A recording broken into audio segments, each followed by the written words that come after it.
Hey guys, Tyler from Burly Gaming here with my impressions of the Spyro Reignited Trilogy. For those who don't know, I'm a huge Spyro fan. I did videos earlier on the original three games, just showing off levels that they just were showing off in the Reignited Trilogy teasers. So yeah, one thing I don't like is there's no individual save slots, like 3 save slots for Spyro the Dragon, 3 for Ripto's Rage, and 3 for Year of the Dragon.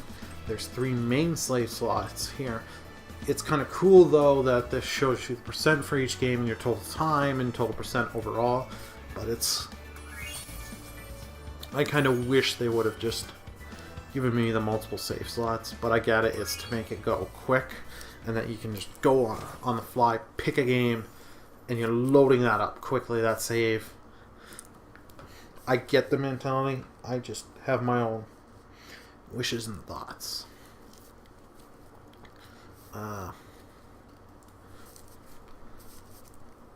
If you are a Spyro fan, I'm just going to say this straight out.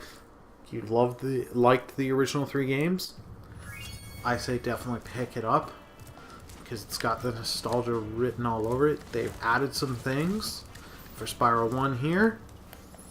L3, you get on the PS4, you get sparks pointing at gems for you. That's such a great addition. I like that they've added this, but if they're gonna add stuff to it, why not add the hover from Spyro 2 and 3? Like that would be the one thing. Like the gem finder, don't get me wrong, great thing to add, but not. But I would have rather had the hover. But I get it, you can't have it both ways. So, yeah. They've added a map to Spyro 1, which is kind of cool to help you kind of navigate things. The guidebook is interesting, so you can see a little easier compared to the Spyro 1 one. But they have also added the travel function, which I can travel straight to a level and then it will get me into a loading screen and load that level and then I can do it. The other thing they've added are the skill points. It's just add art gallery, but that's cool. Adding skill points, extra stuff to do in the game instead of me just running through. I like that in Spyro 1 they still keep it as of the game is meant for you to just run through and have fun. You can run through, complete the levels in any order you want, and the nice thing with Spyro 1 is you don't have to backtrack. You can fully complete a level on your first journey if you want.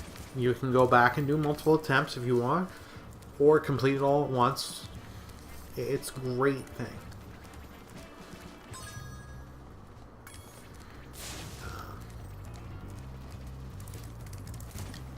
I kind of don't like having the press triangle and camera look. I kind of like I get it, it's so I can use the right and left thumbsticks, or even the D-pad to just look around the level. That's neat, but not really for me. I'm liking the updated visuals and the soundtrack. I'm really liking Dark Hollow, especially. I love that. And since if you watch the stream, I have that as my stream I did of this game. I loved that theme and had the pre-order bonus of having the theme on my PS4, and it's still the active theme. I love hearing this. So I like that it changed the color on the main menu between what game. And I also like this, that it'll show me any level, the last level I'm in, when I go select games. So Spyro 2, my favorite of the trilogy. All the cheat codes I've heard work, except for the ability one. I'm not too sure. I haven't heard any concrete facts on that. I kind of would love to hope that works just for a future LP thing, because it would cut down on backtracking. Not that I'm not the greatest at the game, but it's just nice to be able to cut down the backtracking. I skip that with pressing triangle. It just cuts down on the backtracking. Here's one thing I kind of don't like with the Spyro 2. The guidebook. It sucks compared to the original. I like being able to go into the original, just look at the Sunny Beach page for a second, see all the gems, and I'd also see how many of the enemies there are total in the level. So I think it tells you if you're in that level, you've taken care of 6 out of 10, or whatever the magic number is. It's just kind of nice to know that information. I haven't completed this level, because I'll show you in a few seconds here. This is a level I can't complete unless I A, cheat to get all the abilities, because Spyro can swim in this game by the ability, and you get that in the first hub world, and I've done that, but I can't climb, nor can I do the head bash. Head bash you don't need to do till the second world, but it'd be nice to have it. But nice things I do, for those that are new, see how that turtle up there, I'll get close to him in a second, has that little orb symbol. That's an orb challenge. I've already completed it, so it's not fully lit up, but it's nice being able to know there's an orb, or if you've done one orb challenge but haven't done the second one, you know you can come back once you've completed the first one and just go to that guy, because it will show it. And it also marks it on your map too, I believe, because the other orb challenges I can't do till I fully complete, well, till I get the climb ability, I should say. Like this, being able to easily travel. I've also know if you die, and I like this, I don't know for sure all 3 games, if you die and when you're being brought back to life, it'll say Reignited. It's kind of cool because the trilogy name, Reignited Trilogy, which is such a great name. The Insane Trilogy was a great name, but I think this is better just because I'm much a bigger fan of Spyro than I am Crash. That just like it reignites the franchise, because the franchise was pretty much dead and then used to help market a toy line, and then they kicked him off because they used his name just to get it started. Spyro 2, you get the hover, which is great. Didn't best show it off. I'll show it up here in a second. But the thing they added for this game is in Spyro 2 and 3 is the roll from Spyro 1. It's a neat little, you know, hey, we're bringing back. Press triangle, do a little hover gain, a little height to my jump. It's a nice little thing. See, I've completed this orb challenge by getting to Hunter.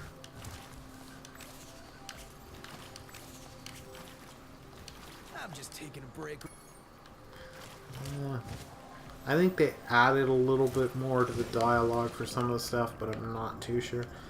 But I am liking what they've done. I think they've done a well job recreating the level design and changing what some of the characters look like a bit, just to make it a little more modern. I really like that. And that's something that they did with Spyro 1, the dragons. They've given them extra things to them, like items they're holding on to and stuff like that. It's just kind of cool. Just adds more to it. So that's Spyro 2. My favorite of the trilogy. Let's go to Spyro 3.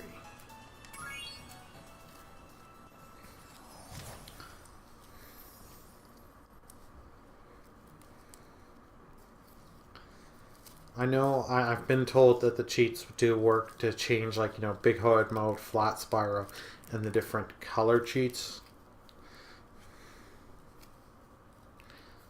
I'll be messing around with them later, but I just thought I'd make mention to that.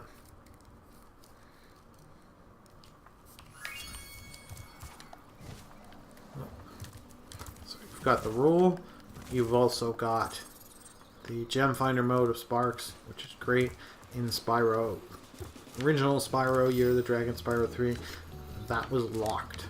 You had to do... There are Spark levels, or Sparks World, which are like top-down shooters. You had to complete a few of them, because each one you beat, you got a different ability. In this game, I wonder what they're going to replace for, or if they're just going to increase the range or something. I have no idea. because I can't remember all the abilities. I can't do the Spark World to show it off because you have to, I think, beat the world boss and then come back to the world. Yay! Ooh. In Spyro 3, you're collecting Dragon eggs, I should say. Get them from the minigame formula, which is what was adopted in Spyro 2. So, but the thing for with Spyro 3, you have all the abilities, like I showed off the swimming. I don't really think you do a whole lot of climbing in Spyro 3, but you get the head bash right away, which is nice.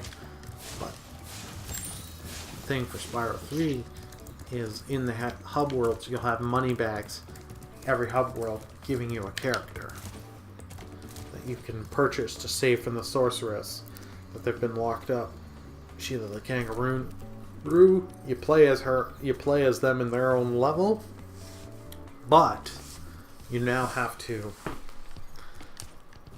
there'll be other challenges and other mini games in the level to get a dragon egg, and in the, you'll play as the character that you've rescued. So you have to rescue them so you can get the 100 and I forget is it. I know Spyro wants 120% to get full completion. Yeah.